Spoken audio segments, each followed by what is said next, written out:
Okay, hello everyone. Welcome to our Units 3 and 4 ATAR Notes Specialist Head Start lecture. My name is Alicia. I'm really happy to be here with you guys today. Today we have a really great lecture planned. We're going to be going over some of the content, mostly surrounding integration and the applications of integration. But we're going to be going through that content in a lot of detail. I'm going to provide you guys with how I learnt all of these particular topics, how I studied them, stuff like that. And I'm also going to be providing you with some advice on generally juggling your subjects and getting through year 12 in general. Okay, brilliant. So, before we get started, I'll go a brief overview of what ATAR Notes is. So ATAR Notes provides free resources including study notes, lectures, discussions, videos, newsletters, the infamous ATAR calculator, articles, and heaps more. ATAR Notes also provides tutoring from recent graduates such as myself, study guides with a bunch of revision materials and content for all of your subjects, and Ed Unlimited, which also has a bunch of resources. And with a special thanks to our sponsors, let's get into an overview of what we're going to be doing today. So, today we have a 2-hour lecture, and this is a recording, so if you have any trouble understanding anything that we've gone over at any point, or you just want to pause to quickly jot down some notes, anything like that, that's completely possible. The slides are also going to be available for download if you want to go over those later. There is also a live chat available, which I'll be monitoring. So if you want to ask any questions about like an example that we've done or a concept that you didn't understand, or maybe anything from a different topic in specialist, anything even that we're not going over today,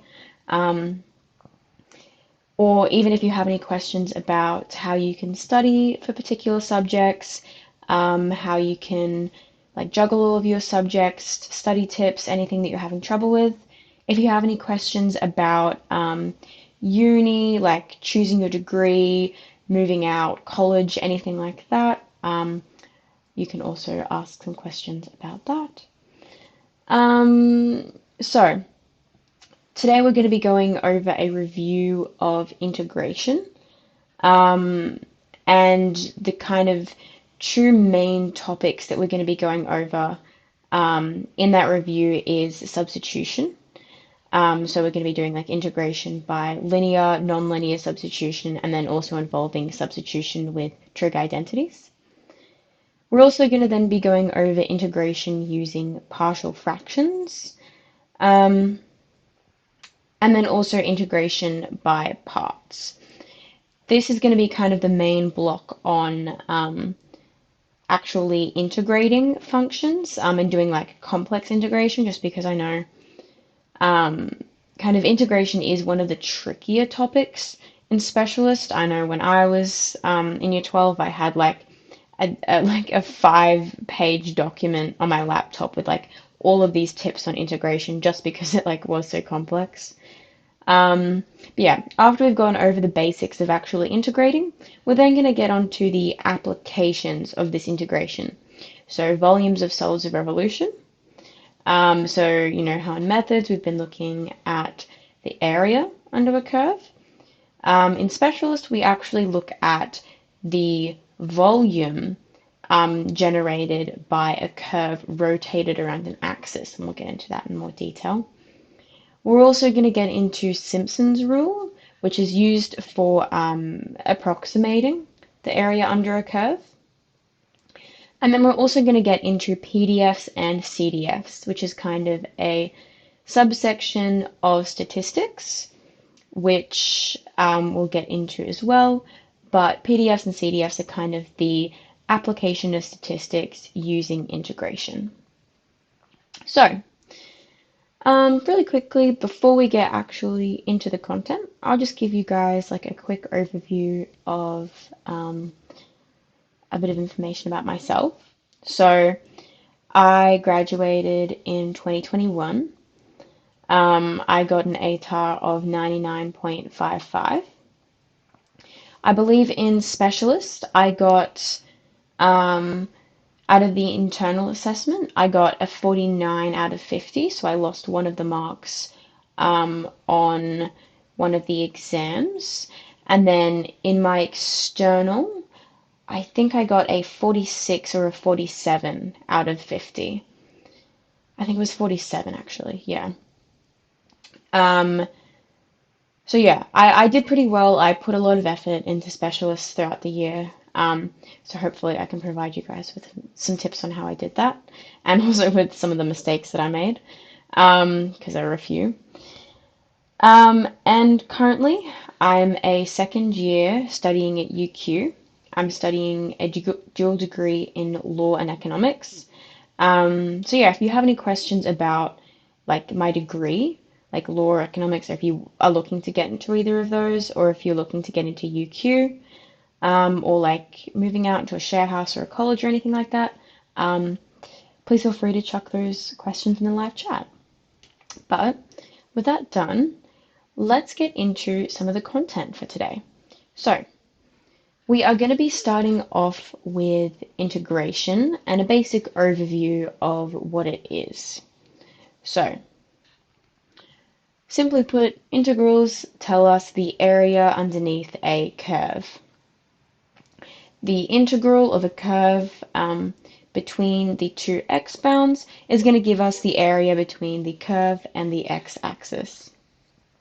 Remember, integrals are also useful for telling us, or for giving us a way to find the original curve.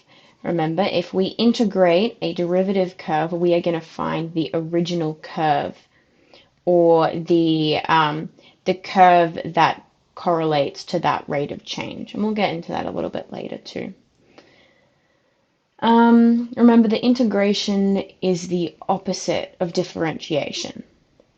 So typically, the diagram that I like to use is if you have your function and you have your derivative function, you can derive your original function to get the derivative function, but you can integrate the derivative function to get back up to the regular function. So as it says here, you're starting with a gradient and getting to the original function instead of the other way around. Now, the hardest part of integrating in specialist in particular is knowing which method or which combination of methods to use. Because obviously, when we're going through integration in methods, we kind of have like a few different rules that we apply, like the power polynomial rule, the trig rules, sine and cos, then using logs and exponentials base e. But other than that, we don't really have anything that requires a lot of problem solving. It's more so just like an application of formulas. And maybe you'll have to rearrange things or like use some algebra somewhere. But it's pretty straightforward once you get the hang of it. But with specialist, it gets like exponentially more complicated, right? Because we have all of these different methods to use. Often we'll be asked to use like a few different methods for the one question. Some of them are a little bit tricky to understand or a little bit tricky to apply. But again, the hardest part is knowing which one of these to use, because often looking at an integral at the face value, you can kind of like think of 10 different ways that you could do it, and all of them seem like they have an equal chance of working. At least that's how I used to feel, and that is still how I feel doing maths at university. So today I'm going to be going over briefly how to execute each method, but I will have a focus on like when to use each one, just because I feel like you can learn how to do each method from a textbook. So we will go over the methods in detail, but knowing when to use each method really is like the trickiest part. Um, and because I practiced integration so much in year 12, I feel like I have a really good insight on providing information about like when to use each one, which ones to combine, like patterns to recognize when you're doing integration, all of that kind of stuff. Um, okay, brilliant. So let's get into the like the most simple application of integration in Specialist. And this is linear substitution. So we actually kind of do use linear substitution in methods, but it's just not, we aren't actually taught it. We're just kind of given the formulas um, that use linear substitution. So all the formulas that we're given about if you're integrating um, a function, say like e to the power of 2x, we would use linear substitution to actually get these answers in Specialist, but in methods we just kind of taught the formula. So this is kind of, yeah, like the method behind getting those formulas, really. Um, so we use linear substitution when we have a linear component within another function. So within another function means that the linear component is something that we can't integrate directly. Or in other words, it would be something that we could integrate directly if it didn't have a linear function there. If it just had an x there, we would be able to integrate it. So in these two examples here, we have the integral of 1 over root 3x plus 1 with respect to x, and the integral of 1 plus x squared with respect to x. So for both of these examples, we have a linear component, 1 plus x, 3x plus 1, but they are within another function because we can't integrate these straight away using the rules in our formula sheet. However, if these two examples contained not a linear component, but like just an x, if we had 1 over root x, we would be able to integrate that just by using the power rule. Similarly, with this one, if we just had x squared instead of the linear component, we would be able to integrate it.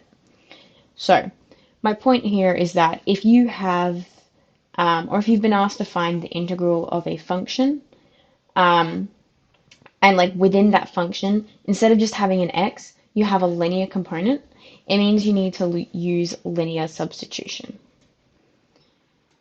So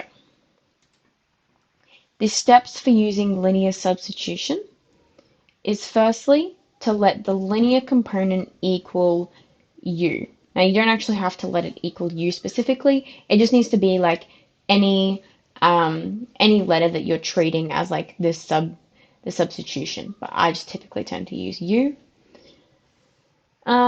Once we've done that, we are going to derive u with respect to x, as in find du dx. And then we are going to isolate dx. So don't worry if you're getting too mixed up with these right now. We are going to go over a few examples. The third step is to sub u and dx into your original integral and integrate with respect to u. And what we mean by integrate with respect to u, if you're unfamiliar with the language, is that it means we're just going to integrate normally, but like instead of x being the variable, u is going to be the variable. And we'll go over an example of this again in a second. And then once we've done that, we're going to sub our linear component back in for u. And then we're going to be left with an integral in terms of x using our linear substitution. So down here, I have some tips for complex questions. These are more so for like the more higher achievers or the people who are looking for some extension work. These are just some of the notes that I had for linear substitution when I was in year 12. So, I mean, I guess directly from the horse's mouth kind of thing. I will go over these in a second. We're going to do the example first, and then I'll explain these tips in detail, just so that you guys get like a deeper understanding of what we're actually doing, and then we'll go over the tips. So, in our example here, we need to find the integral of 1 on root 3x plus 1. So, the first step when you're doing any kind of integration is to recognize what method you need to use. If it helps, you might actually want to like write down a list of all the methods when you're learning, just so you don't like forget any of them. Once you've practiced enough, they'll kind of like come to you more intuitively, but just when you're learning, it might be helpful. So yeah, right here we have 1 over root 3x plus 1. We have a linear component within another function. We can't integrate this just kind of like normally using any of the formulas in our formula book. So we're going to have to use linear substitution. So, having identified that we need to use linear substitution, remember our first step is to let u equal the linear component. So the linear component is 3x plus 1. So we're going to let u equal 3x plus 1. So again, first step, let u equal the linear component. If it does help as well, you can like copy paste the instructions for each of these integration methods into your notes or something like that from the slides that are downloadable. That might help you learn them as well. Okay, our second step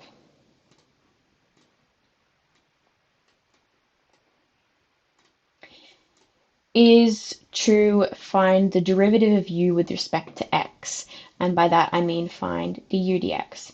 Now, you could write this as just u dash, but I wouldn't recommend it because we're actually going to be manipulating these du dx's as we have in the instructions. So the derivative of u with respect to x is just 3. And remember, what we need to do from here is actually isolate the dx. So we're actually going to be splitting this du and dx up. And once we actually complete the rest of the integral, why we do this will become more apparent, and I'll go over that when we get to it.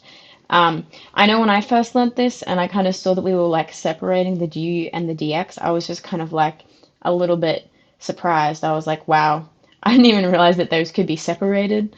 It kind of seemed like they were like a package deal to me. But I guess in Specialist, you kind of get used to thinking outside of the box a little bit. And like more things than you think are actually possible, which is kind of fun. But yeah, so we're going to separate and isolate the dx. So we're just going to take that 3 down the bottom. And now we're going to be getting onto our next step, which was to sub u and dx into our original integral.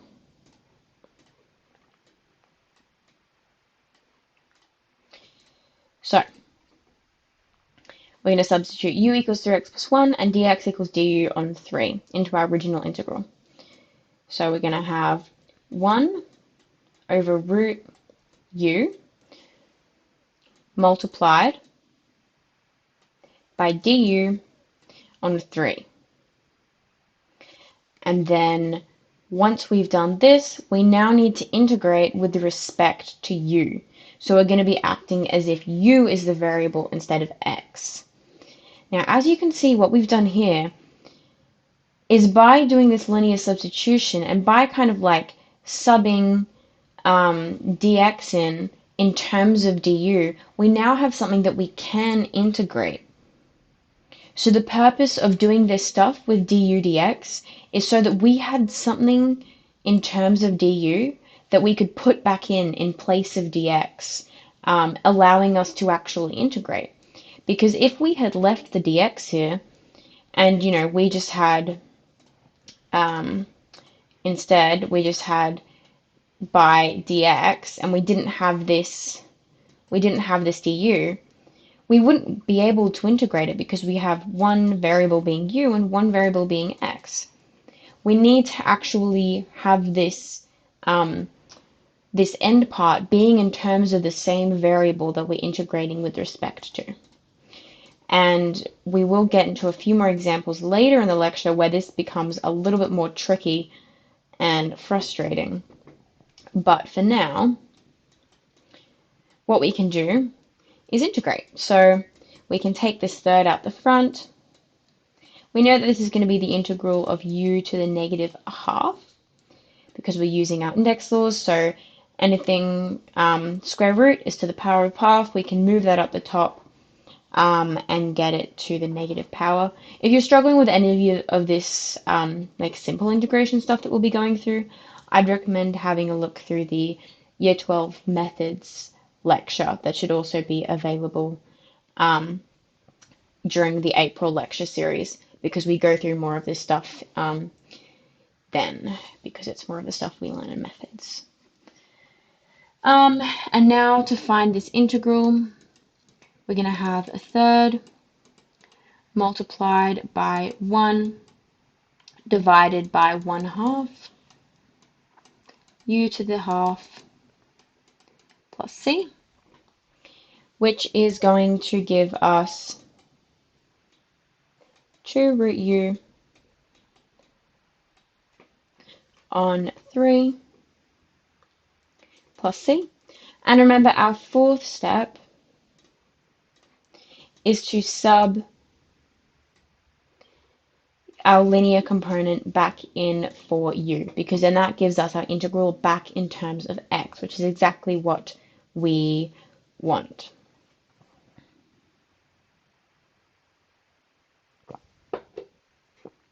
So we're going to have 2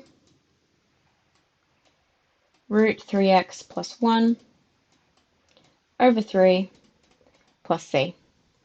And that is going to be our integral. Okay, so this was a pretty simple example. Typically with linear substitution in isolation, without any other methods, it doesn't really get too much harder than this. But we will go over a few of the complex tips that I had for you guys, just if you're looking for some extensions. If you just kind of are new to this linear substitution stuff, and you're already feeling a little bit boggled, maybe save these tips for later. They might boggle you a little bit more. They are useful for when you're getting into the trickier questions. So the first tip that I had is if you have a linear component and an extra x, such as in this question here where we have the integral of x on root 3x plus 1. So it's exactly the same as the one we had up here, except instead of the 1 up the top, we actually have an extra x. So we kind of have, instead of just one linear component, we have like 2 linear components that we're working with that are different. 2 different linear components. So if we only follow the above steps, we would be trying to integrate with respect to u, but we would have an extra x. Because instead of just having the 1 up the top, when we are integrating, we would actually have x on root u du on 3. And we would then have like an x and a u and a du all in the same situation. And then we wouldn't be able to integrate because we have this mixture of variables. So, what you need to do for these questions is once you let the linear component equal u, you need to rearrange this expression in terms of u and sub this back in again. And this way, in your integral, you're only going to be left with x. You're going to, with what, u, sorry. You're going to eliminate all of the x's. So what I mean by this is that you would have your u equals 3x plus 1, and then you'd rearrange this to get x equals a third, u take 1, and you would sub this in for the x up the top here. And then in your integral, you would only have it in terms of u, and then you would be able to simplify it a bit using algebra and integrate from there. So, then you need to, as I said, sub this back into your integral, and now you have an integral only in terms of u. So the takeaway from here is if you're asked to integrate something and you have a linear component and an extra x, or in other words, you have two different linear components, what you can try to do is rearrange your substitution u equals the linear component, rearrange that to isolate x, and then sub that in. Because what that allows you to do, especially when your extra x is on the numerator, is that allows you to just split up the fraction and integrate really easily. If you feel like maybe you've seen that similar question before or something like that, I'd recommend just like going through this question, following these steps to better understand it, instead of just kind of like writing down the procedure. Okay, let's get on to nonlinear substitution. So this is kind of like the more complex application of substitution, but it's still pretty tame in comparison to some of the stuff that we will be getting onto. But nonlinear substitution is probably the most common type of substitution you're going to see, mostly in kind of correlation with different types of, or like, with combination with different methods. So you'll have to do like a question, you might have to use partial fractions, integration by parts, and then also nonlinear substitution. It's kind of like an extra complicating factor that you're likely to see in a complex question. So, when do we use nonlinear substitution? We use nonlinear substitution when the derivative of u, and by u we mean like the non-linear component that we're going to substitute in. If the derivative of the non-linear component would cancel out any x's or any function of x that you don't want. This is a heavy sentence, so I'll go over it again. We're going to use nonlinear substitution when the derivative of our nonlinear component, so in this example here, our nonlinear component is 3x squared plus 1, the derivative of our nonlinear component would cancel out the different function that we don't want. So the function that we don't want here is the x, and our nonlinear component is a 3x squared plus 1. So what nonlinear substitution is about is mostly just recognizing patterns and understanding derivatives. What you need to be able to do is look at an integral, recognize that there are kind of two separate functions. So here we have the root 3x squared plus 1 and the x, the two separate functions, and in this example we have one function being x and one function being cos x squared. We need to look at the two separate functions, and you need to recognize if the derivative of one is going to cancel out the other. So you just need to make sure you're practicing your derivatives and be good at recognizing those patterns. And look at an integral and ask yourself, is one of these functions, is the derivative of one of these functions going to cancel out the other? So, ignore these two dot points here for now. These are more tips for complex questions we'll get into later. So, the steps are exactly the same as linear substitution. And we'll get into an example now. But the key difference between, as I said, linear and non-linear substitution is you actually need to like pick which function is going to be the thing you substitute, or which function are you going to let equal u. And the function you let equal u has to be the one that the derivative of would cancel out the unwanted function. Remember, the other function we don't want because it stops us from integrating. Like, in these two functions here, we have a quotient and a product. And we don't have a quotient or product rule for integrating in high school maths. They actually do have one in university, I've heard. from my friends in maths, but not in high school. So what we need to do is we need to find other ways to do it. Um, and so kind of when we have like this unwanted other function, we don't want that other function because it's creating a product. Like here, we don't want this x because if we didn't have this x, then we wouldn't have a product, and then it would be easy to integrate. Same thing here. If we didn't have this x here, it would be a lot easier to integrate.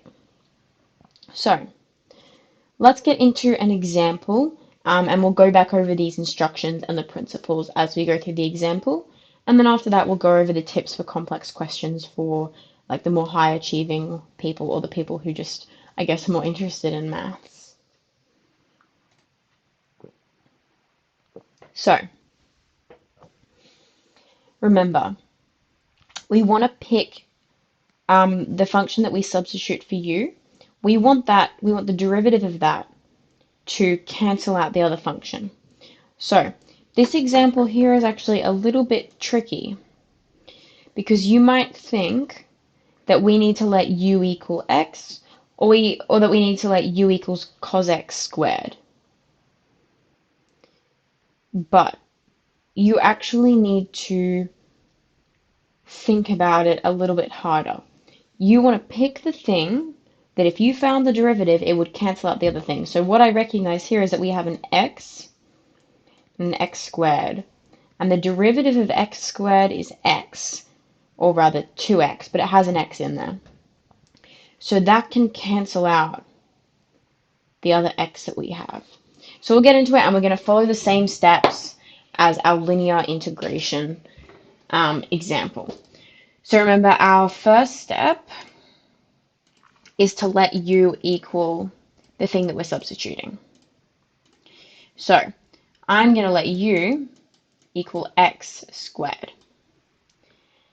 And now we need to find the derivative of u with respect to x.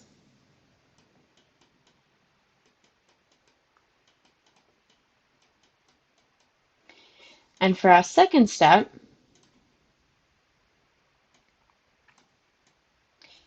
remember, we need to isolate dx. Exact same steps as linear substitution, we need to isolate dx. So we're going to get dx equals du over 2x. Now for our third step, we need to substitute dx and u into our original integral. So we are going to leave the x there because we didn't have anything for that, but we have the cos of u multiplied by du over 2x. Now, as you can see here, what we have is a very satisfying occurrence if you do it right. And it's even more satisfying the harder the question is, if you see something that will cancel out nicely, like the x and the x in here. So as you can see, our plan worked out perfectly because we chose our substitution to be something that would cancel out the other unwanted function that we had. We have now been able to cancel it out, and now the only thing that we have to integrate is cos with respect to u, which is really easy, right? That's just in our formula sheet. So we've really simplified everything a lot more for ourselves. Now, our integral is going to be a half sine u plus c. And remember, our fourth step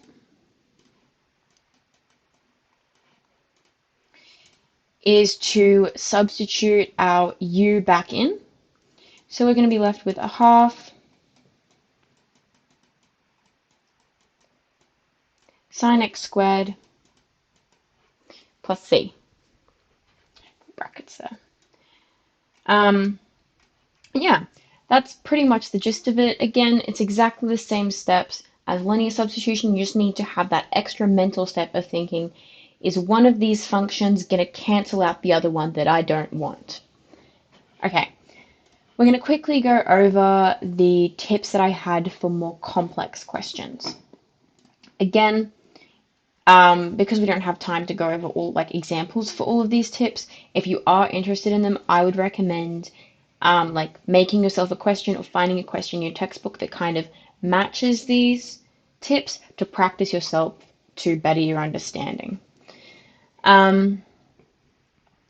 So the first tip that I had was, if you have a product of cos and sine where neither has a power, other than 1. So like, they both have a power of 1. It's just like cos something and sine something, or only one has a power, then this is another circumstance where you would use nonlinear substitution, right?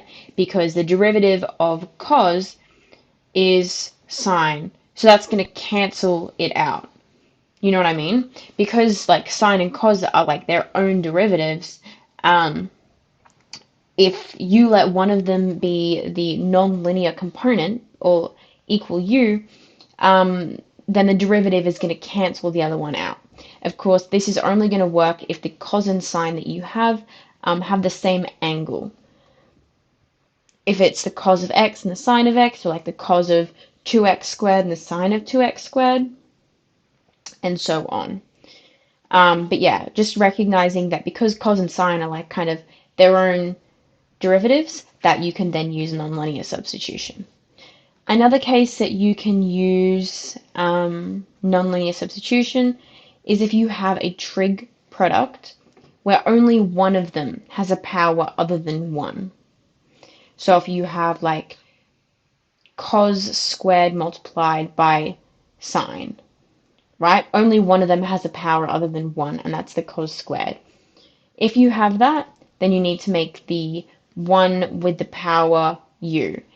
So in this case, if we had cos squared sine, then we would let cos squared equal u. Okay. Another tip on when we can use nonlinear substitution is if you have a product of sec x squared and tan x with any power, n, you can use a substitution u equals tan x, because the derivative of tan x is sec x. If you haven't gotten to this kind of differential stuff yet in Specialist, don't stress too much. The whole point of these complex tips that I had for you guys is just kind of instances where if you have like the product of a function with its derivative, then obviously you're going to let the original function equal u. It's just recognizing those patterns of when you have like a function and the derivative of that function is like similar or the same as the other function that you don't want. Okay. Getting onto some more integration by substitution using trig integrals. So, our basic trig integrals are cos of x equals sine x, sine x equals negative cos x, and then sec squared x equals tan x. That's the one I was going over before. So to use trig identities, these are the trig identities that are provided on your formula sheet. There's also some more, but yeah, don't stress about remembering these. I think they're on like the last page of your formula sheet, actually.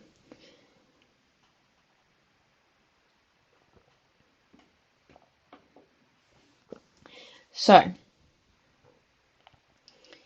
as you can see here, we have all of these relationships between different sine and cos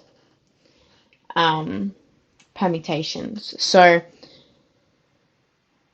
what we use these for is to kind of simplify an integral that we have. For example, using this first one here, if we are asked to find the integral of 2 sine x cos x, This is obviously, we can't do this straight away. We have a product of two functions. However, we can just change this to the sine of 2x, and then we can integrate this just using some linear substitution, where our u is equal to 2x. So what we're just doing is we are trying to rearrange the integral that we've been given into a more like palatable or integratable form. So here are some other trig identities that are available. So again, for learning how to use these, what I would recommend is like making a list of circumstances in which to use all the different ones and then practicing. So what I did when I was in year 12 is I made a list of like, okay, well, if you have a product of like blah, blah, blah, blah, blah, blah, then use these identities. And look, like that's obviously not gonna, like, you know, memorizing kind of instructions isn't gonna get you anywhere in general, but it really helps for just kind of like recognizing the easier questions and not spending too much time on like actually figuring them out, because you can just look at them like, oh, like, you know, that's kind of like that thing that I have in my notes and I can just apply this, and it's really easy.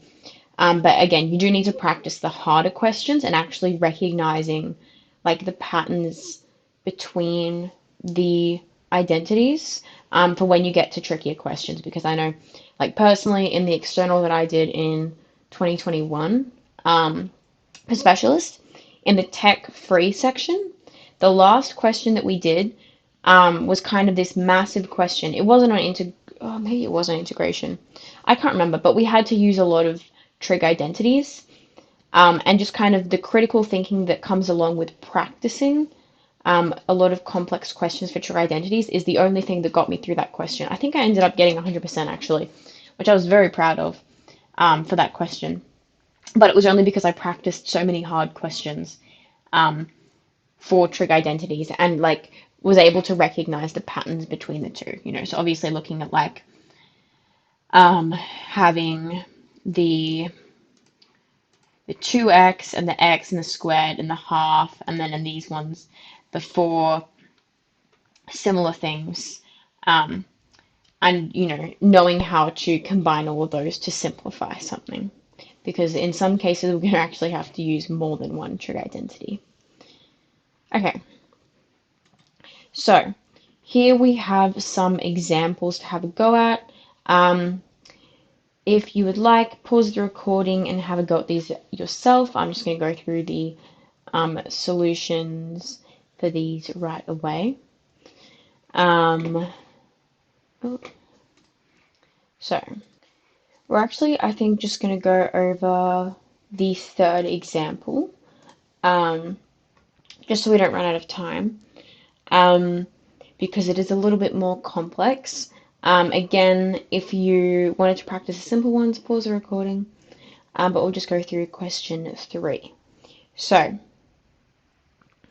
for this one here, we need to find the integral of sine squared 2x plus 1 dx. So obviously, the complicating factors in this question, or like the things that we want to get rid of, we want to get rid of the squared, because we can't integrate like sine squared. We want to get rid of that. And then we also want to get rid of the 2x plus 1 in the brackets. We want that to just be like a single thing. We don't want it to be a linear component. We want that to just be like x, really.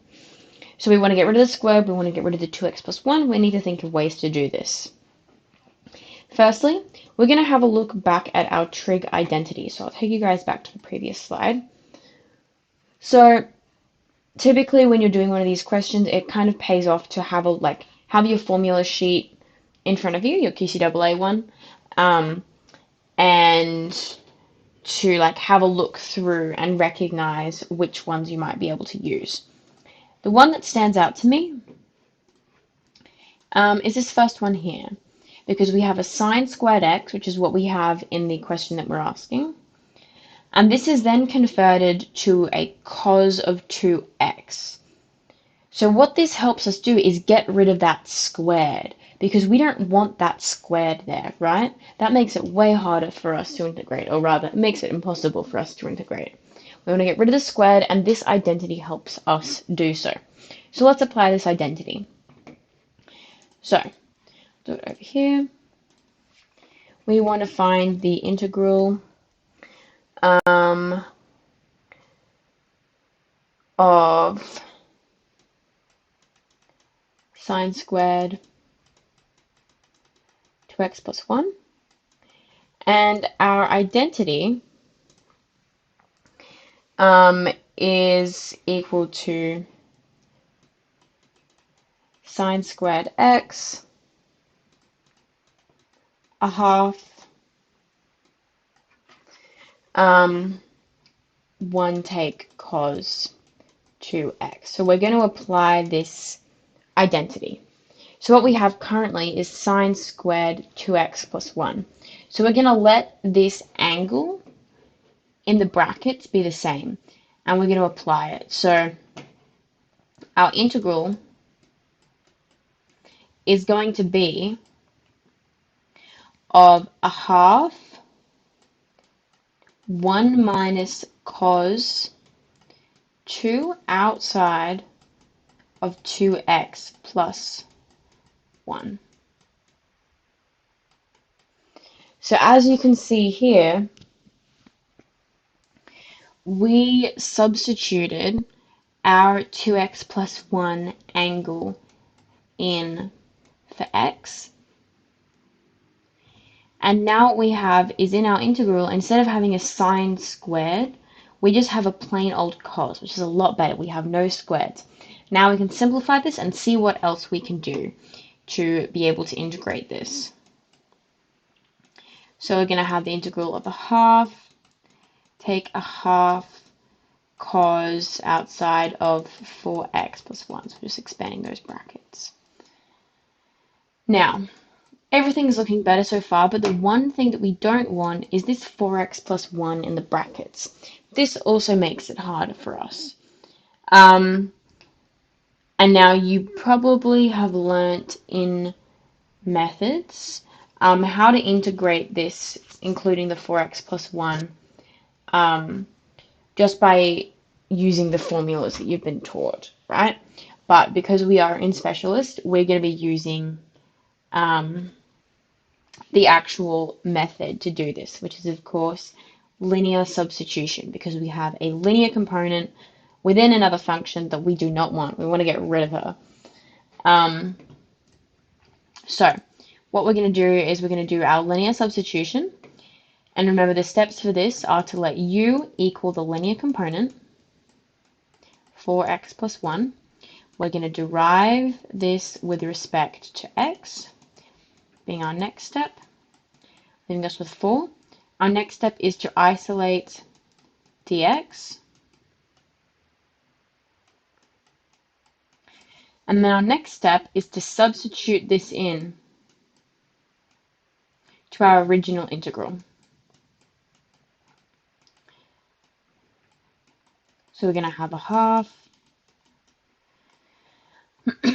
take a half outside of cos u multiplied by du on 4. So now we've gotten rid of that linear component within the cos, and now we can just integrate this with respect to u. So we are going to have a half u, take a half times the sine of u, and then this is all going to be divided by 4 because we have this quarter at the end. So now we need to simplify this, and of course our last step is to sub our linear component back in for u. So we are going to have we are going to have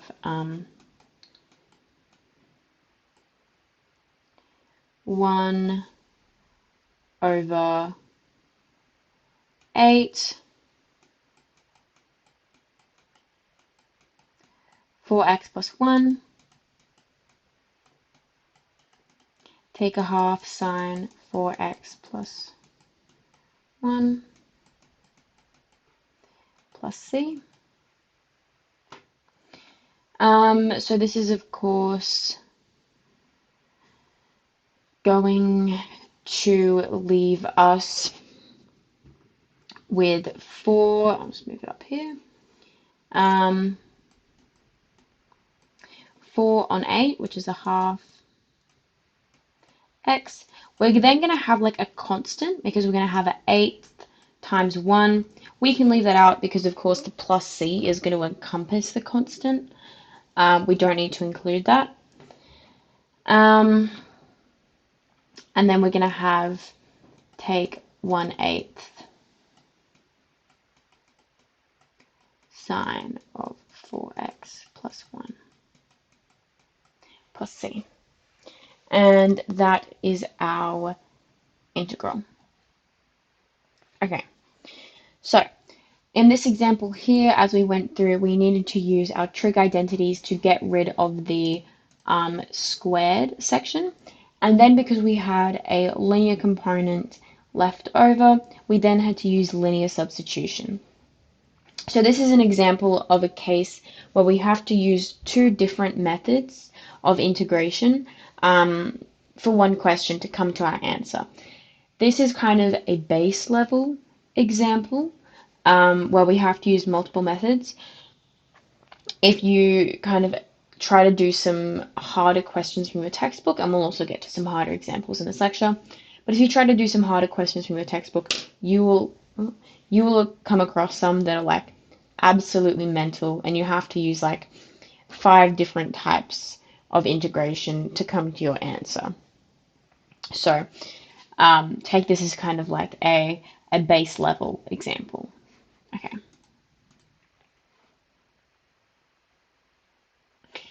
Here is a more complex example. And this is where we are finding the definite integral instead of the indefinite integral as we've been doing thus far. And we need to use a substitution x equals 2 sine theta. So, as you can see here, what we have, and before we actually get into the rest of this question, I'll just explain the thinking behind this example, because I think that's the hardest part of this. The thinking behind this question is that we have this 4 take x squared in a surd, right? So we can't integrate this straight up. We can't integrate it straight up. Your next thought might then be, oh, nonlinear substitution, we have a nonlinear component, we'll just chuck it in. However, nonlinear substitution, if you remember from, a few minutes ago maybe, only works when we have like two functions together. If we have like a product or a quotient or something of that kind, because then the derivative of our u is going to cancel out, and we're going to be left with no leftover x's. But in this case, we only have one function, so we can't use nonlinear substitution. And I know if this is your first introduction to integration, this kind of might seem like a lot.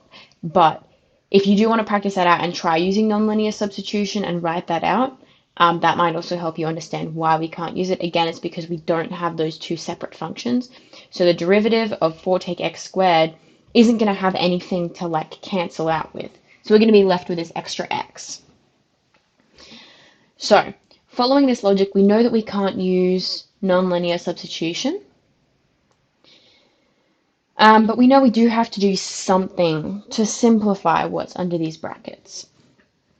And this is an example of when we can use trig identities, um, not just to simplify a trig function to begin with, but actually to do some substitution. And again, if this substitution does not seem immediately obvious to you, I do not blame you. This is very tricky.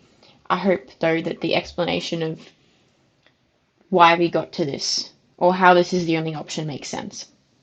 So, the reason that we're choosing to substitute kind of using trig is because we have this surd, and when we're using our trig identities, we often have a lot of trig identities that have a squared trig component and like a constant number. So what we're thinking with this substitution, and we'll get into what actual identity is used in a bit, but what we're actually thinking with this substitution is if we can put this in here, we might be able to find a identity that like leaves this with something like cos theta squared or whatever under the surd. And if we do that, then we can cancel the surd out, which makes our integration a lot easier. So that is where that came from. We're just recognizing that with the trig identities, we have like a lot of, a squared trig function plus a real constant number. And hopefully we can utilize that if we have a squared trig function under here to kind of cancel out the surd, because we don't really have any other option as of yet available to us. Okay, now that the thinking behind this question is explained, let's get into the actual purpose of this example, past explaining substitution and trig identities and giving a more complex example, and that is to actually explain how we can use substitution with definite integrals as opposed to indefinite integrals, which is what we've been doing so far. So, if we are ever using substitution in a definite integral, we need to change the bounds of the integral, and we do this by setting x to be equal to each of the values of the original bounds, then solving for theta.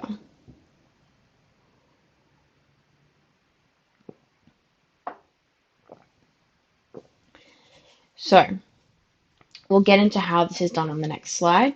And just as a quick note as well, there is an easier way of doing this question, which you might have recognized if you've gotten a little bit farther into integration, and particularly all the different functions and trig functions that we can integrate. But we're going to have a go using substitution just because it's a good exercise. Okay, so over here, we have the solution for this question. So we have x equal to 2 sine theta, and then of course we are going to differentiate x with respect to theta to get dx d theta. So this is of course the second step of substitution, where we let our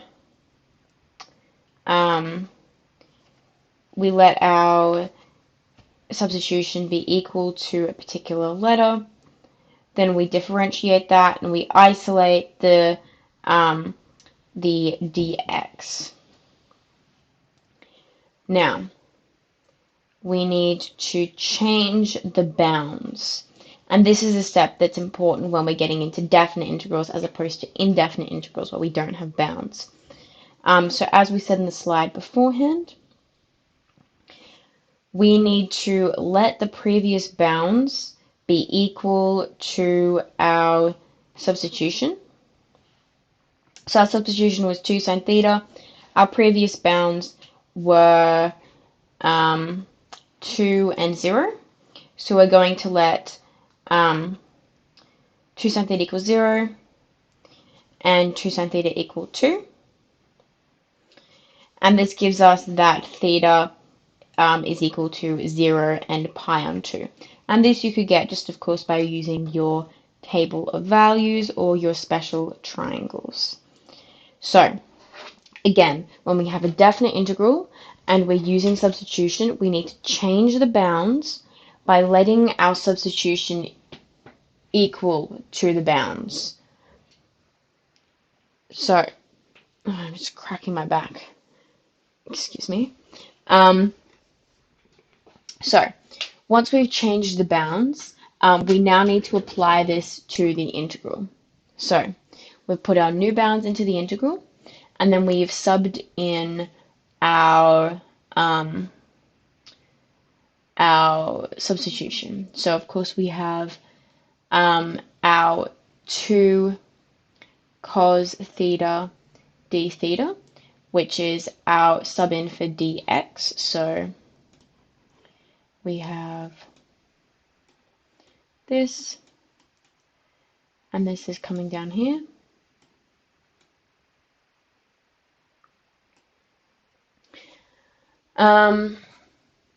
And now what we did is we let x equal 2 sine theta, and then we substituted this in our surd.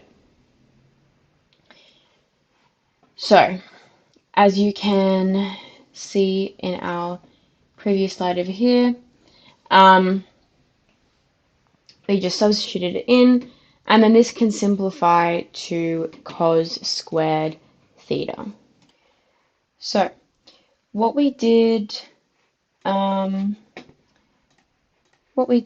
here is we simply subbed it in and then factorized out the 4. Then from here into our next step, we recognized the Pythagorean identity. So, remember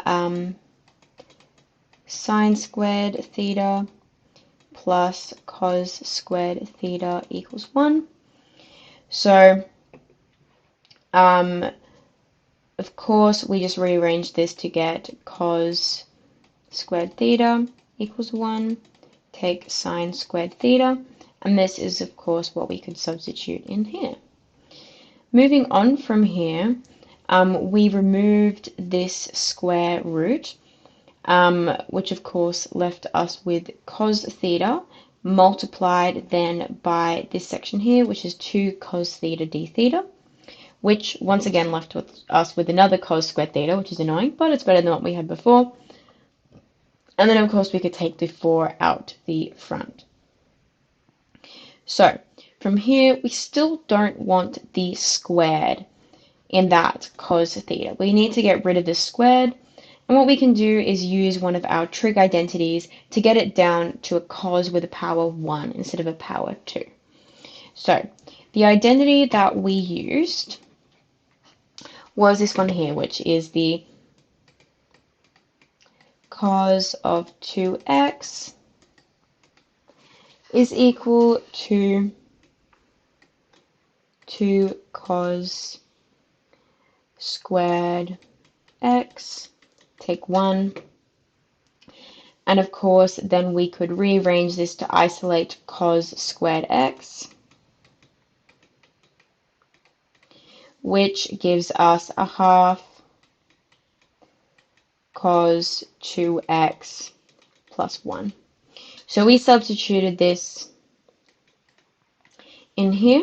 So of course the half took our 4 down to a 2,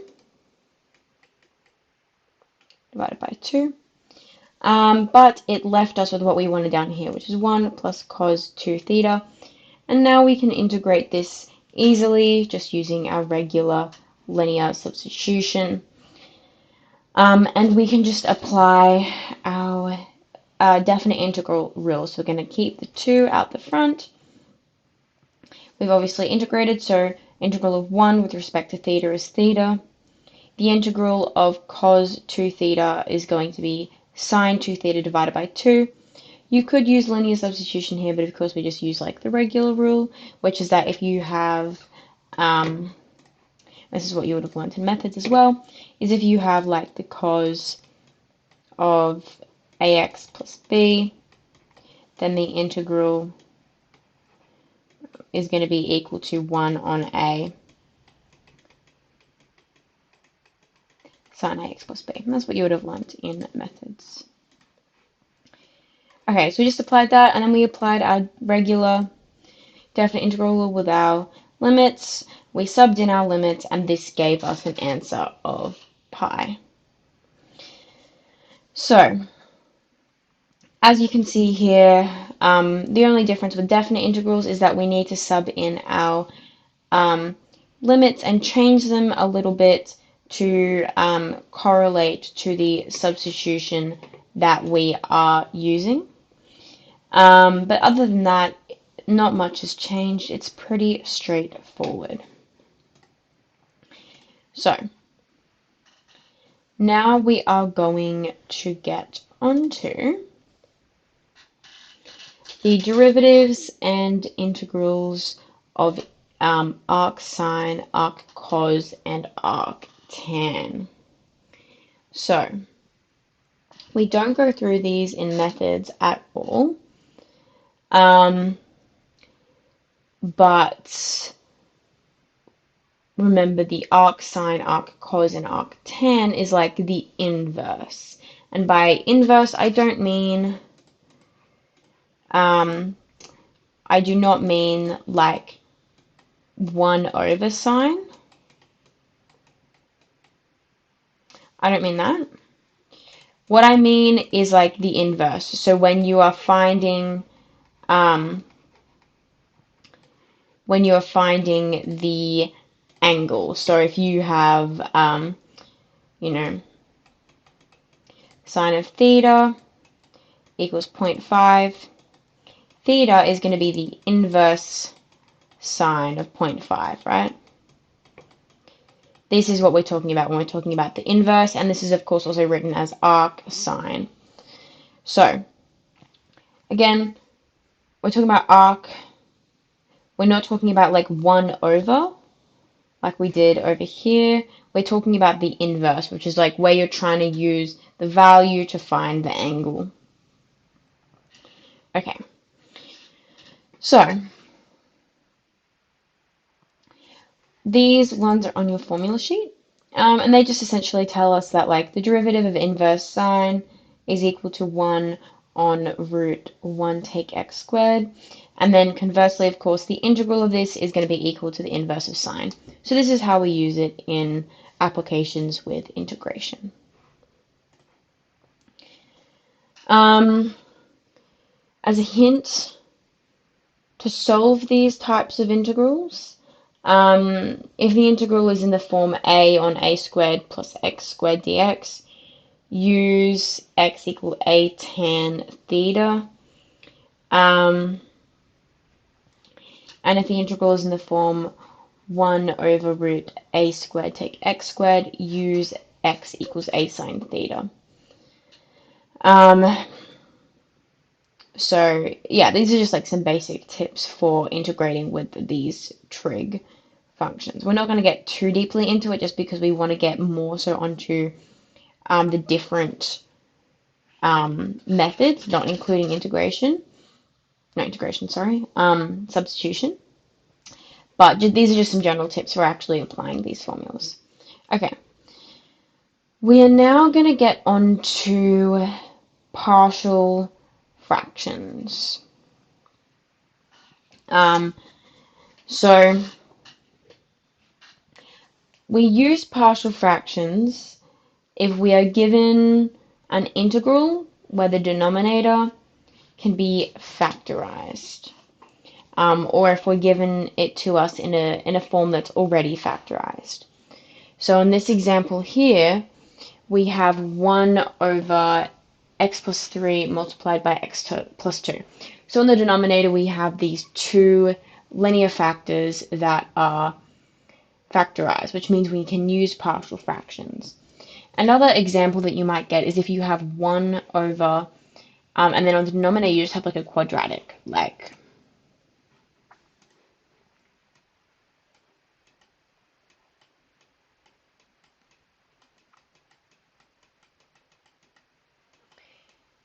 because here you can factorize the denominator and use partial fractions from here as well.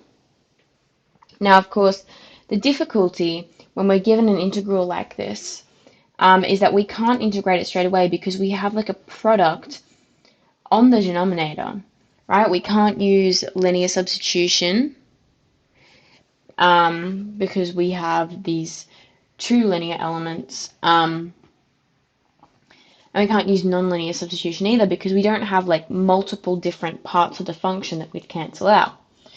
So what we need to do is use partial fractions.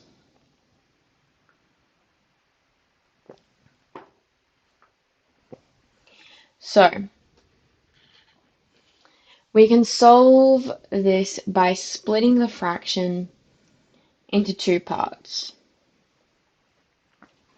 So what you need to do is you need to get each of your linear factors and you need to put them on the bottom of the fraction and split them up into a sum with A and B on the top. And A and B are like constant real numbers, but we don't know what they are yet.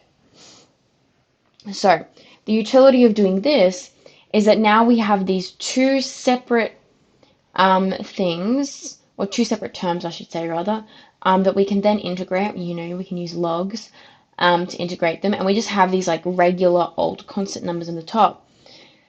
And we'll get into how, like, proving how this splitting of the fractions actually works.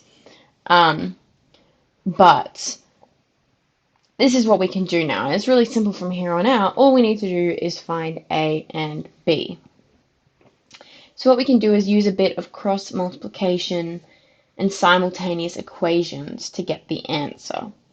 And we'll get into an actual application of this in a second.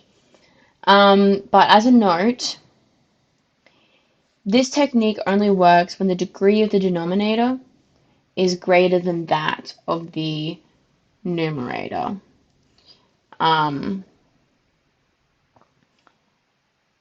So I think we'll get into an example of that as well. Okay. So in this example here, we need to find the integral of 1 over x plus 3, x plus 2.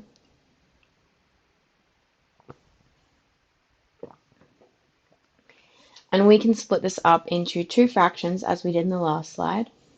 A over x plus 3 and b over x plus 2. And accordingly, a x plus 2 plus b x plus 3 is going to be equal to 1. So this is the equation that we can get the form of, and from here we can then find the values of a and b. So you don't actually need to remember how to get this necessarily. It might be more necessary for harder questions, but if you're just looking at like regular questions, you don't actually need to remember how to get this. But what you do need to remember is, of course, that like these are swapped. So the a is with the x plus 2 here, and the b is next to the x plus 3 here, but over here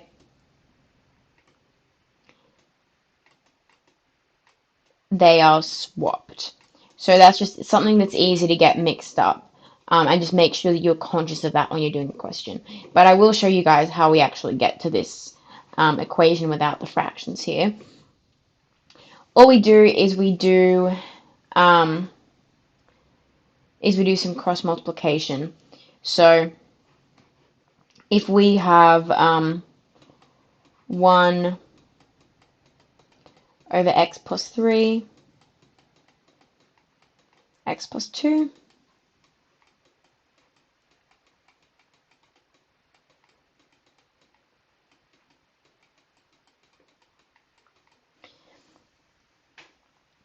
what we do is we multiply everything by x plus 3. Sorry. So we multiply everything by x plus 3.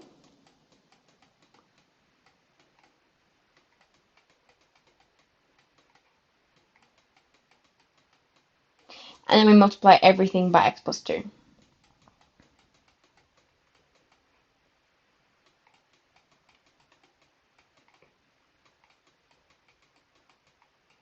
And of course, this is going to cancel these out. So on this whole left-hand side here, we're just going to be left with 1. And on this side here, we're just going to be left with a x plus 2 plus b x plus 3, because all of the other components cancel out. Okay, so as I said, you don't need to remember that super in detail, but it is useful, especially if you're checking if the a and b are multiplied or divided by the right linear factors and you haven't mixed them up. Okay, so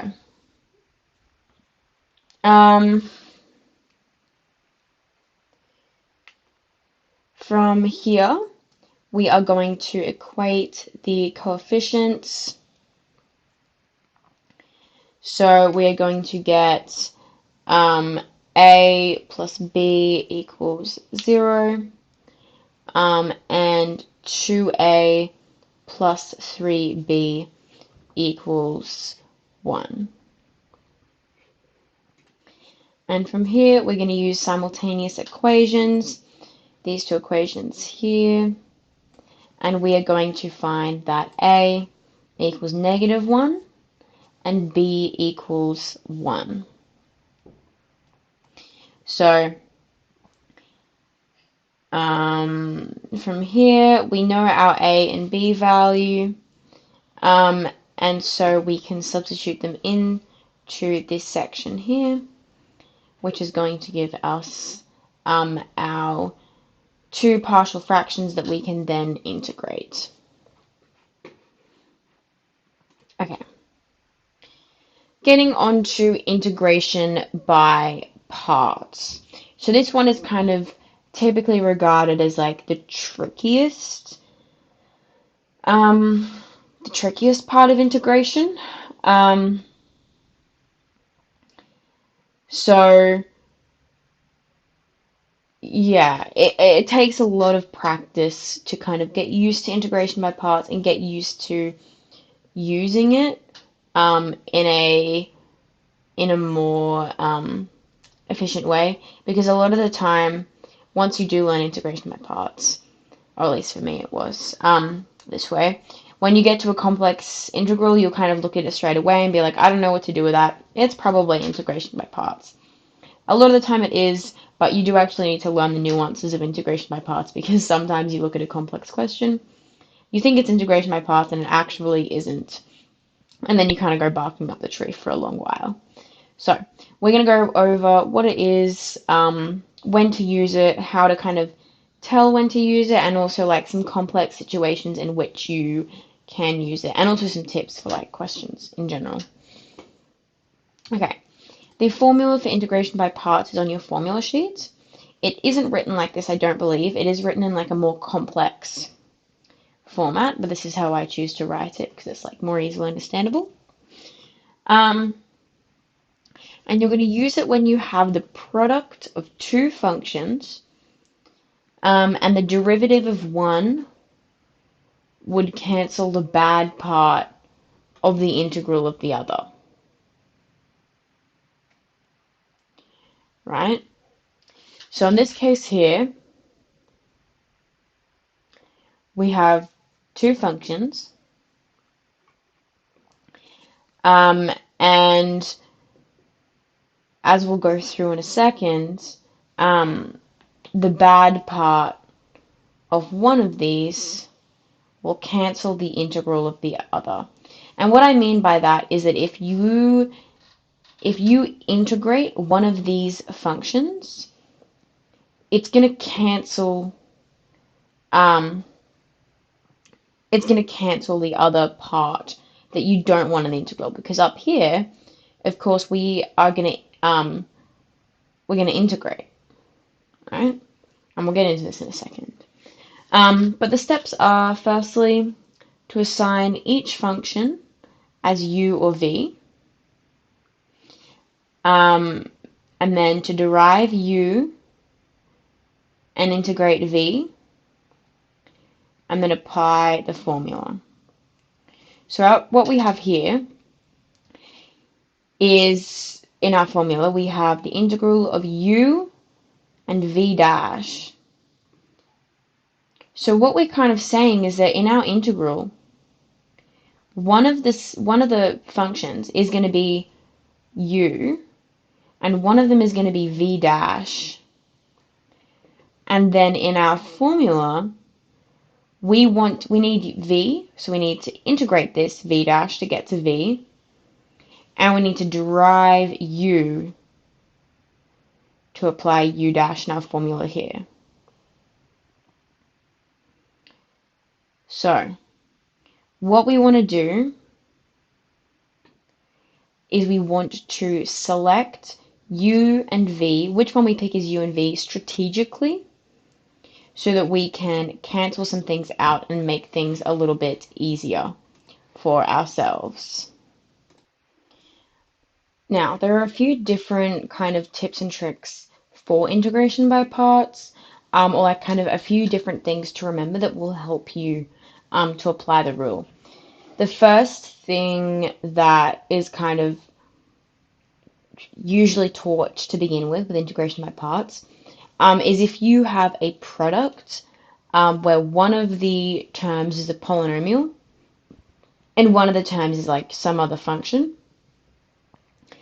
what you can do is you can apply integration by parts so that u is the polynomial, because as you keep applying the formula, because you keep deriving the polynomial, it will reduce in power. We'll go over an example of this in a second to better understand it. But yeah, a simple rule is if you have a product of a polynomial and some other function, typically you let u equal the polynomial and then apply integration by parts multiple times until the polynomial kind of differentiates down. So there are a few other tips which I believe are in a few slides time. So we'll go over them then, so you guys have like them in writing. But yeah, that's like the most typical one. The other thing as well to take note of is with integration by parts, like have a look at, if you're doing an exam, have a look at how many marks the question is worth. So if you have a lower mark question,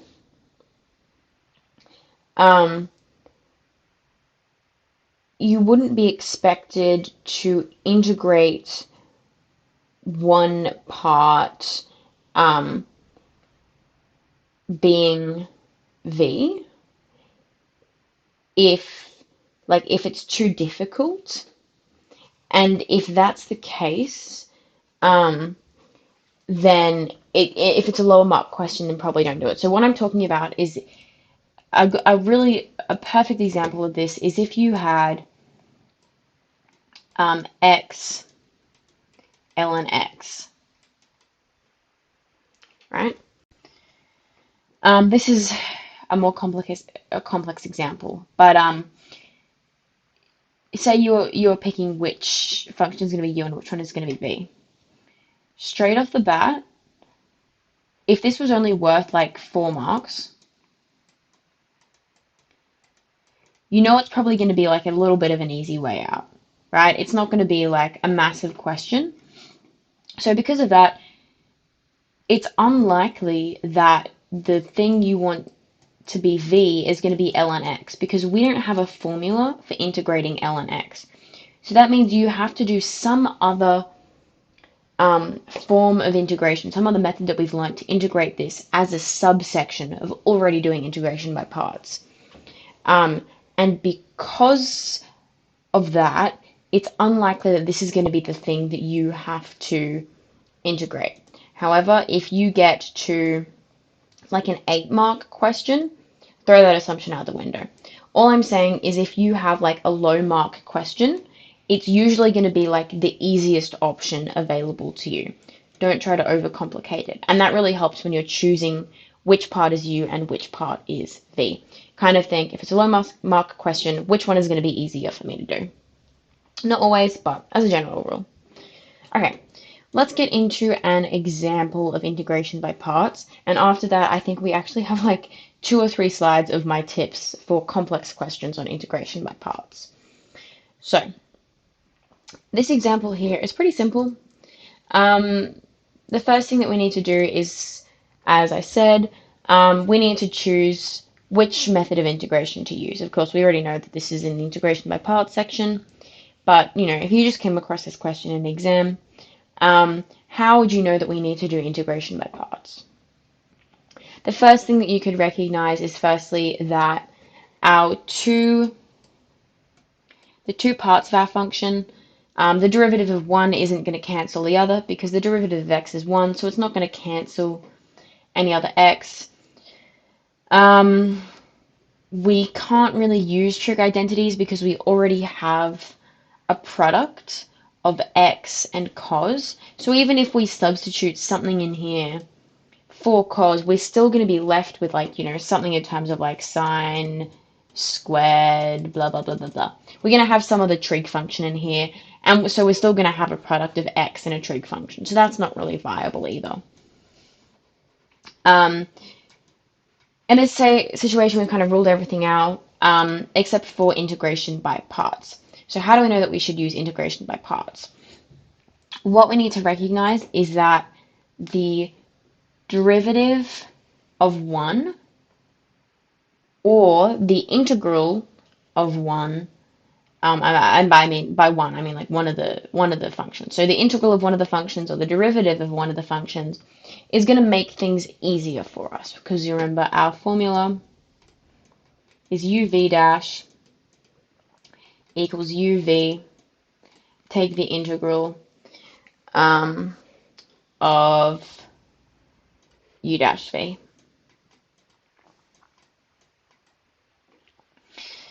So we know that the derivative or the integral of one of these is going to make things easier for us. For whatever reason, the product of the integral of one and the derivative of the other is going to give us like an easy integral that we can actually find. So, what I recognize here is that the derivative of x is 1, and the derivative of cos x is negative sine x. The integral of cos x is sine x, and the integral of x is half x squared. So what's going to make it simpler for us is if we let u equal x and v dash equal cos x, because then in this section of our formula here, we're going to have u dash, which is going to be 1, multiplied by v, which is going to be the integral of cos x, which is going to be sine x. And that we can integrate.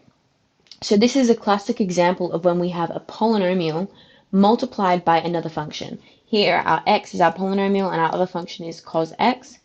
So what we can do is if we let u equal our polynomial, it's going to derive down, and then in our actual integral, we have a much easier time. So let's get on to actually applying this formula.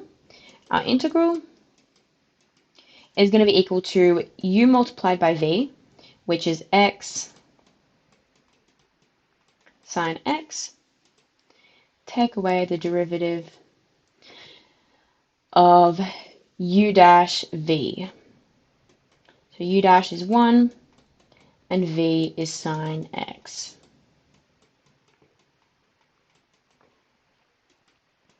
So this leaves us with x sine x. The the integral of sine x is negative cos x. So this is going to be our integral here. Okay, awesome. So this was a simple example of integration by parts. Again, just to recap, how to know that you need to use integration by parts.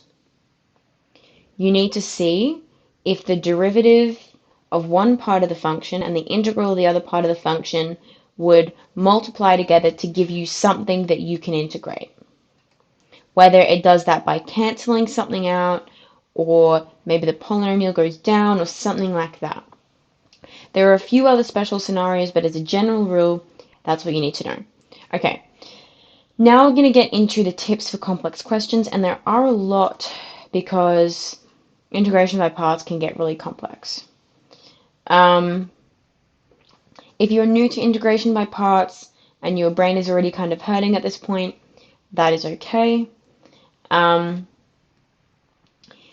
Maybe just like save the slides or take like a screen snip or copy paste or something like that. Pop these in your notes for later. But if you have already gone through integration by parts or you're pretty comfortable with it already, these tips will definitely be helpful for you when you are going through complex questions.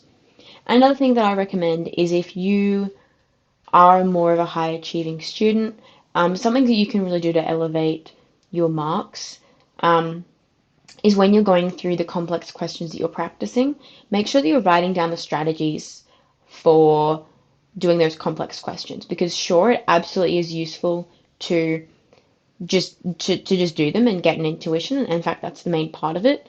But when you have like a whole year's worth of content to remember for your external, it really is helpful if you just have like a document of all of the tips for complex questions for like specific areas such as integration by parts, to just have a quick read through of like the days before your exam.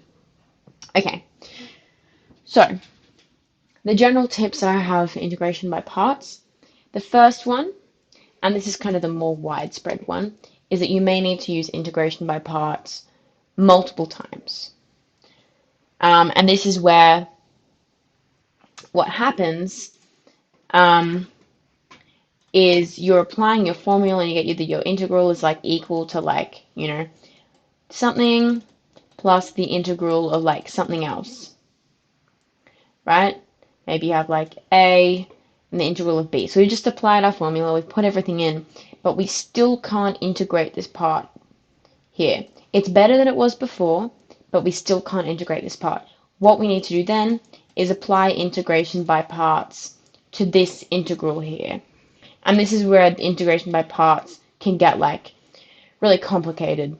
And it's like kind of, you start integrating something and then you think you're going really well and then you finish it and then you realize you need to integrate by parts again and then you finish it and then you realize you need to integrate by parts again and it's like, but, that is kind of the struggle with integration by parts. So an example of this is if you are asked to find the integral of the product of x squared and cos x with respect to x. If you let u equal x squared, which would be a good idea, right? Because the u is the polynomial. So if we do integration by parts enough times, it's just going to derive down to be left with, a constant number. You would still be left with trying to figure out the integral of 2x cos x. And from here, you would need to let u equal 2x and integrate by parts again, because after this point, you would then be left with your derivative being a constant number, which means you're not going to have the product of two functions in the integral. And then again, this tip here is to make u the polynomial part, because then u dash is constant if you, it says integrate, but it should be derive, if you derive it enough, meaning that eventually there's only one other function in the integral part of the formula. The other thing is if you make u the function to a power, it will eventually just derive down to just the function to the power 1. So if you have, say, sine squared x, if you let u equals sine squared x and you do integration by parts, you will eventually be left with a function with only the power 1, which often is much easier to integrate because then you don't have that power.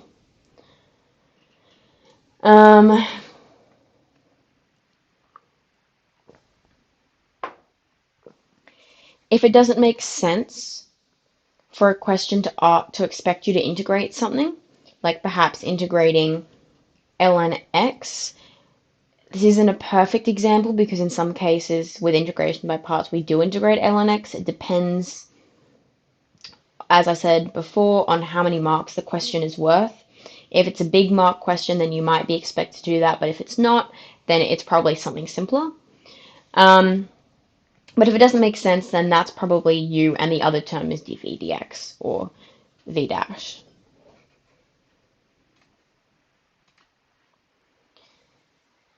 Okay, the other tip that I have is if you have integrals where you have a trig function multiplied by another function, such as like a polynomial, an exponential, whatever. You can keep integrating by parts until you get two terms with the integral that you wanted.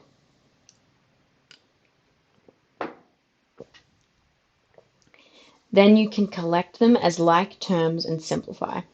This is kind of like,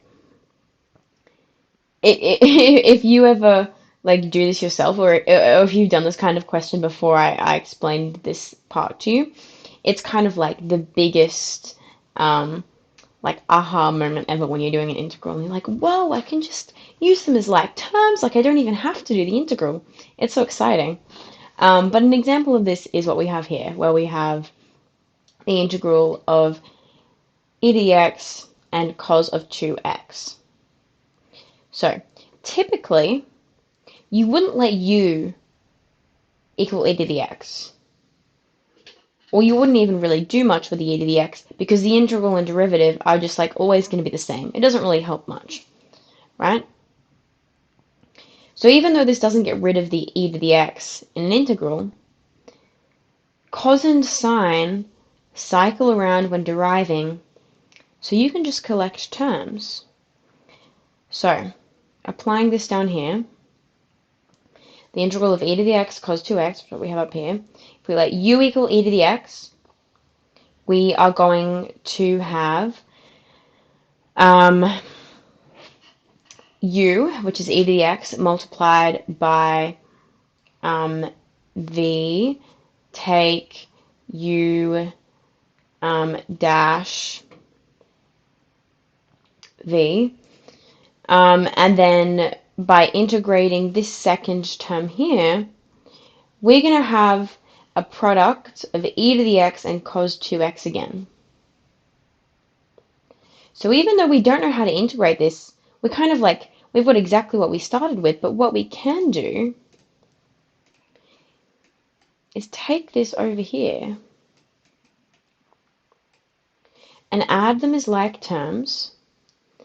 And then on the left-hand side, we're going to be left with the integral of e to the x cos 2x, which is what we wanted to find. And on the right-hand side, we're going to have an answer. So it just seems like one of those things where like you kind of feel like you shouldn't be doing it, or it shouldn't work, but it does, and you can do it. So, I mean, breaking the rules, I guess.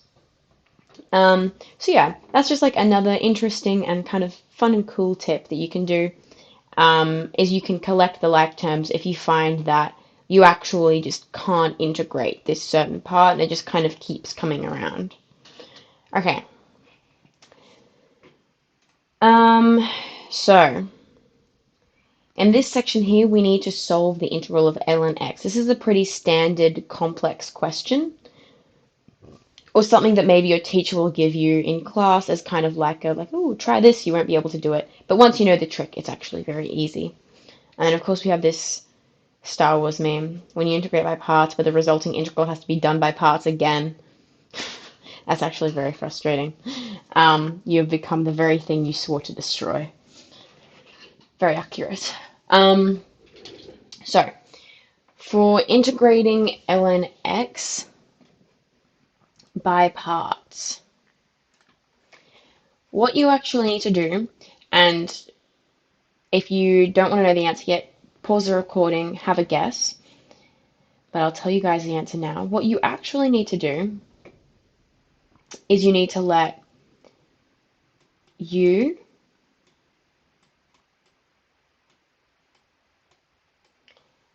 and v dash equal certain things. So we have a product here. Well, not necessarily a product, because a product is two functions. But we have like a multiplication here, right? So we know that one of them is ln x, and the other one is 1, because this is technically like 1 times ln x. So if we derive ln x, we're going to get 1 on x. If we integrate 1, we're going to get x. But now we can apply our formula. So we're going to apply our formula.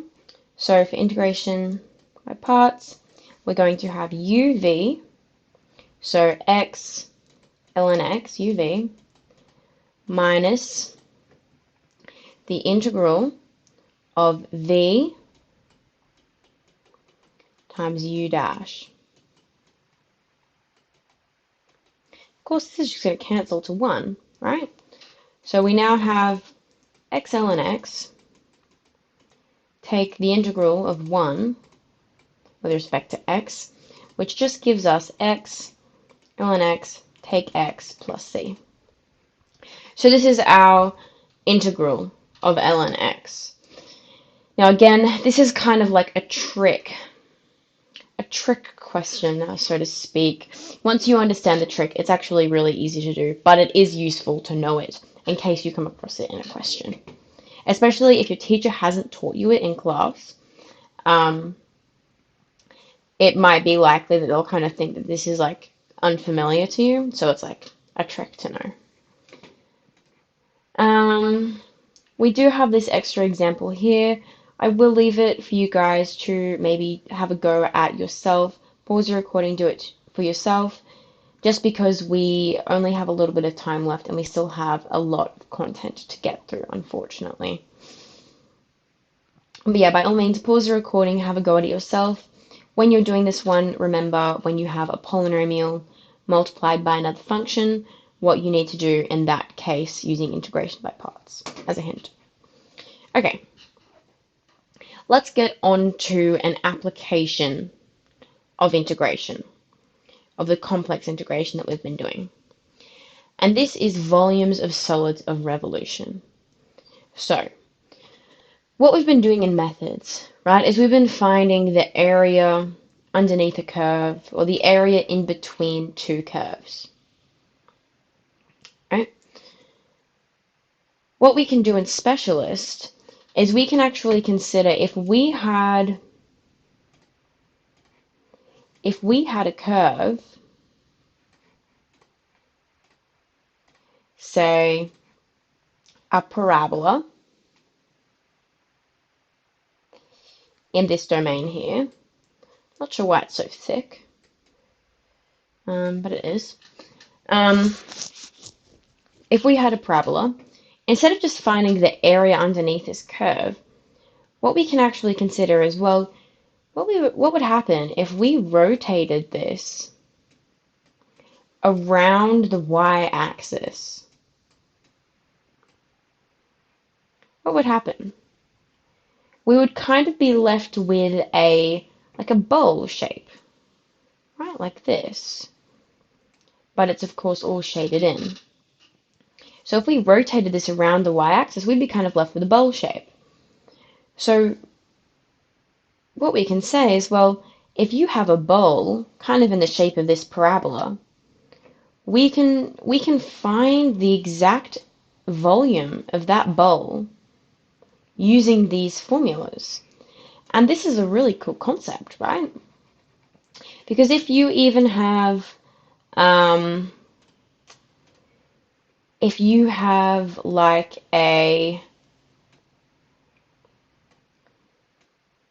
if you have some kind of circle here, we can rotate this around the x-axis, and that could find us the volume inside kind of a sphere formed by this circle.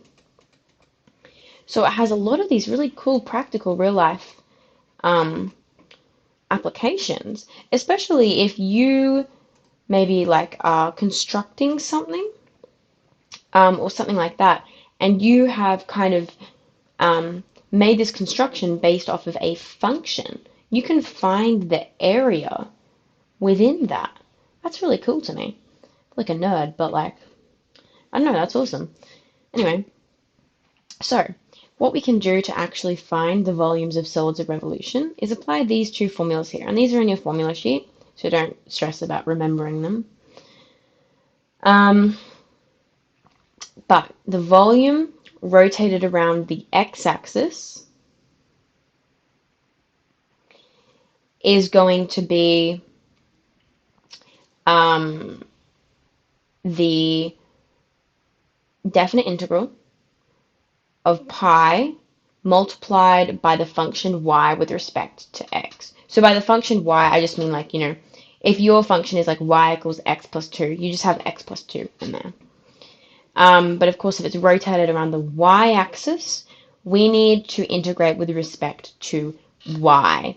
So our function needs to be in terms of like x equals blah, blah, blah, y, blah, blah, blah, y. So our function needs to be in terms of y. So a and b in both of these limits are the 2 points in which we are calculating the volume. So if we are rotating around the x-axis, these two limits need to be x coordinates. And if we are rotating around the y-axis, these two limits need to be y coordinates. Now, the big tip that I have here in all caps is check if it's rotated around the x or y-axis. I swear, this is a thing that I would always make the mistake of. Maybe you guys are smarter than me. I would always mess it up and say that it was rotated around the wrong axis just because I wouldn't read the question fully. I just kind of like, I was a little bit arrogant. I just like assumed that I knew what was going on. I just didn't read the question. Didn't think I needed to. So, when you don't check if it's rotated around the x or y axis, you're going to use the wrong formula and you're going to use the wrong limits, and then you're going to get the whole question wrong. So, check what axis it's rotated around. The question will tell you which axis it's rotated around. And then make sure that you're using the right formula and make sure that your limits are right. If it's rotated around the x-axis, your limits need to be x coordinates. If it's rotated on the y-axis, your limits need to be y coordinates. Make sure you've got it all down before you even attempt the question. Especially if the question just says like rotate on the x-axis, like circle it in your pen or something. I don't know. Maybe it's just me. I just always made that mistake. Okay. And then a tip,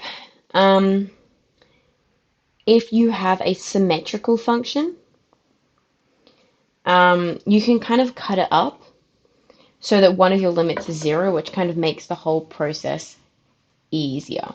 So an example of this, which I have written in words down below, is if you have like something like this. You have a sphere, and you want to rotate her around the y-axis. Rotate y-axis. What you can do to make it a little bit easier for yourself is just kind of say, well, I'm going to rotate this top part around the y-axis, but I'm not going to consider this bottom part, and my limits are going to be this value here, the y-intercept, and 0. And then your volume is going to be 2 times whatever else. The reason that this is easier is because then one of your limits is 0, which is often easier to kind of sub into values, as opposed to like whatever this value is down here. Maybe it's like b, the other intercept. Of course, this only works if the whatever shape you're working with is like um, centered on the origin. So of course, actually, that's going to be negative a. So of course, you're finding this volume here by only rotating around this part on top of the x-axis, and by choosing your limits 0 and a. And then when you're actually calculating your volume, you need to make sure that you include multiplied by 2, because of course these two areas are going to be the same. Sorry, these two volumes are going to be the same, so you just need to multiply by 2. Okay, now let's get on to an example. So,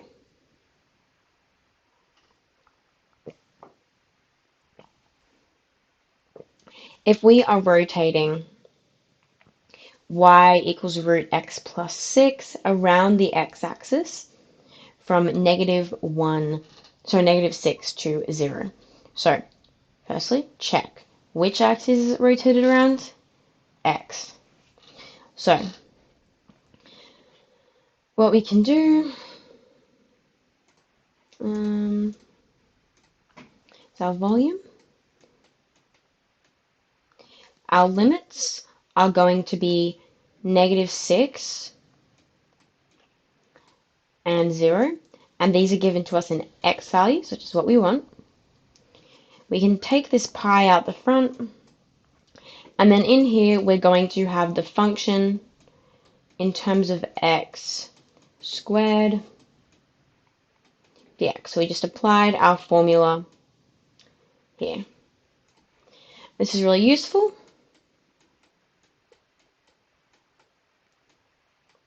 because now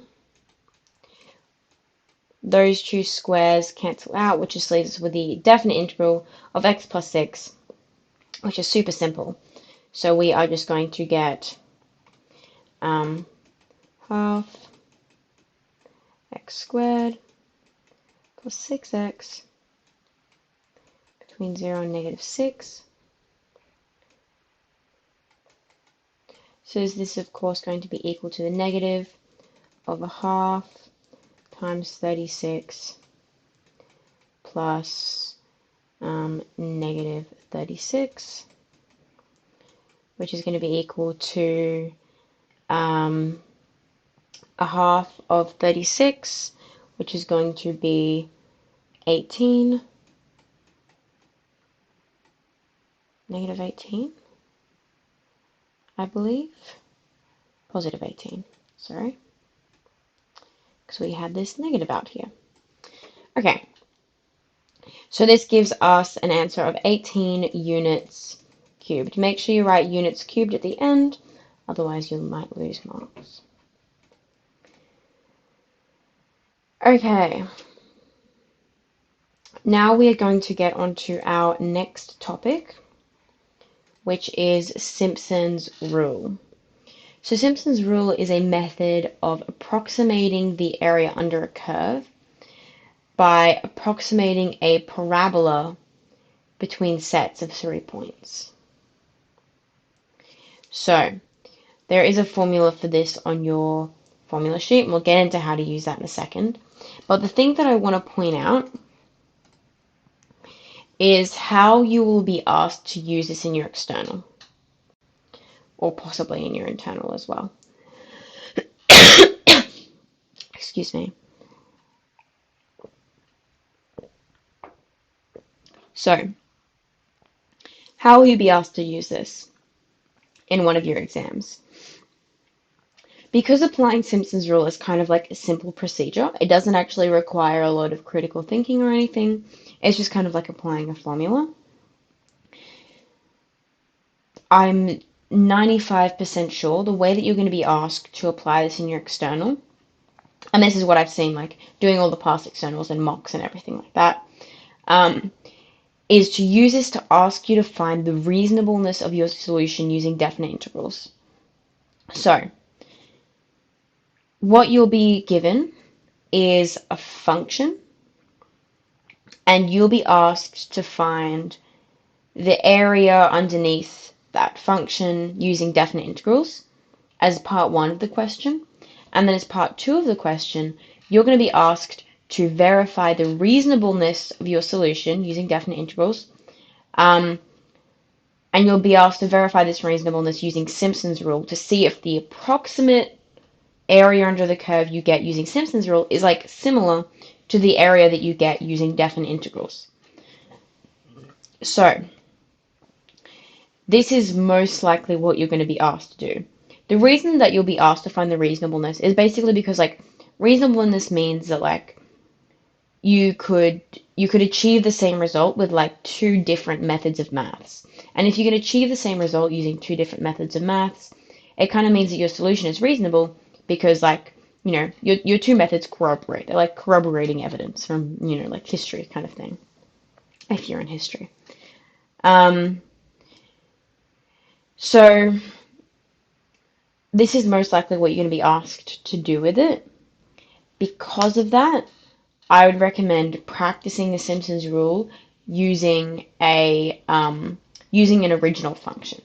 So what that means, and we'll get into the application of this, what that means is like instead of just using the values you've been given, actually do the questions where they give you a function to begin with. So this is Simpson's rule here, and this is in your formula sheet. So it's pretty simple to apply.